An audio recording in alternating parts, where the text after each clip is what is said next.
Yes. Yes, spoke on vitamin D Yes. and calcium.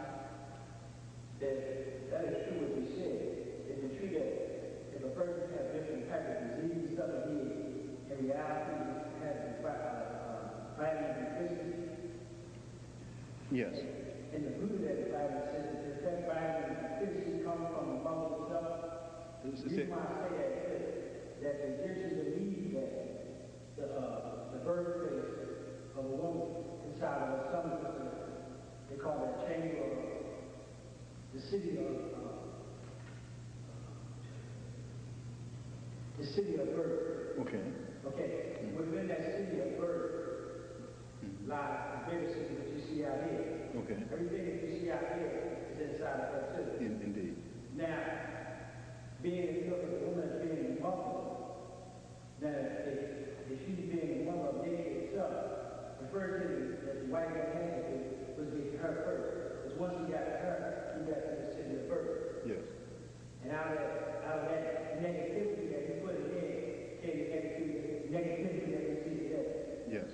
So the question I'm trying to raise is that basically all the things that's happening to us as a species is where we lack certain physical or certain type of hormones, certain type of secretions of the wrong negativity that brings about this change that we see today.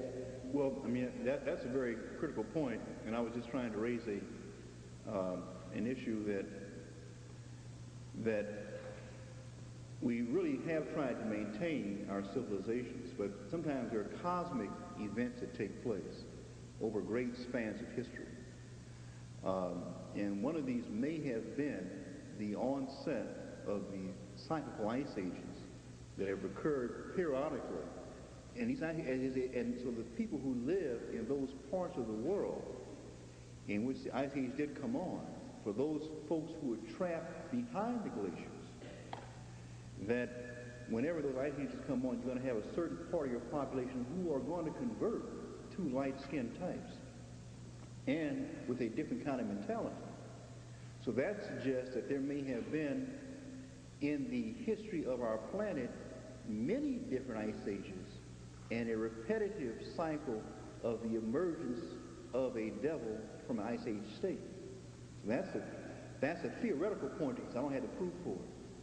But you raise a very important condition, a very important question, that is, no matter what the condition externally, if we have the right kind of way of handling ourselves internally, we can handle that condition.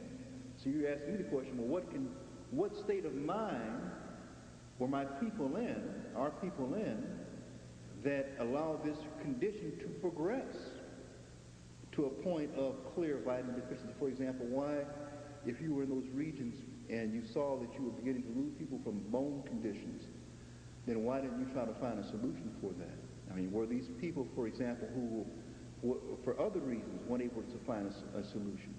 Was there conflict between Africans of some sort that promoted that kind of condition?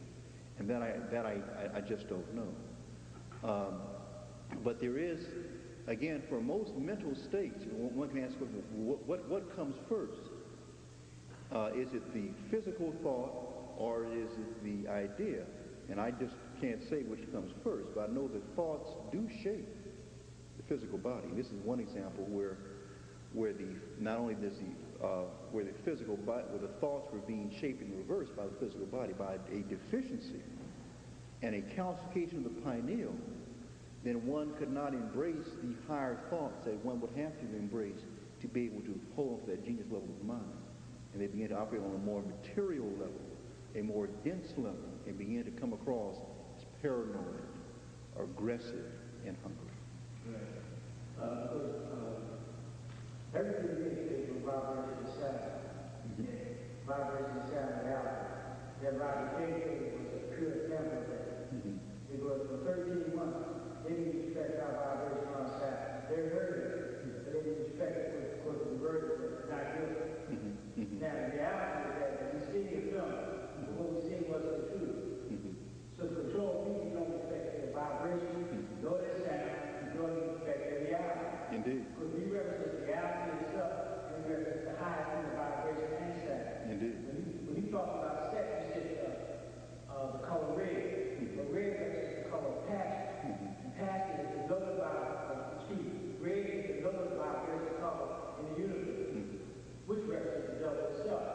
dog is some of the past versus his guy. So in reality, when you deal with red, you deal with the red car. So you deal with the number, you're not dealing with the high. The number 3 itself is the number of the hour. The 3 represents 12, it represents 12 of the high, it represents the fullness of something. So when you deal with the third eye, you are building the eye of the eye. That's all right. Very good. Thank you, brother. Thank you for your comments. Very good. Thank you. Given the differences in the physiology of African people as opposed to European, and with the melanin content, in the field of psychiatry, how should a person practice the impact of diet information concerning the types of psychotropic medications that are prescribed to illnesses like schizophrenia, illnesses like reactive stress? Sure. And let me speak of current day practice and what some prospect of the future might be.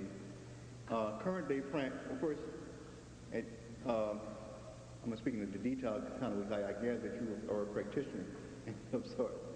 And in the current day practice of psychiatry is heavily impacted upon by the financial resources of the patient, and that there is a multi-tiered system.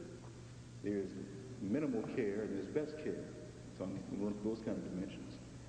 And that is, unless the person is a truly motivated practitioner, and often a starving practitioner, that a person usually, the way it is done, that a person who sees a person who has minimal resources is given minimal treatment. They are most often misdiagnosed and most often mismedicated and mismanaged. And examples of that, a person comes in, not too much family history is taken.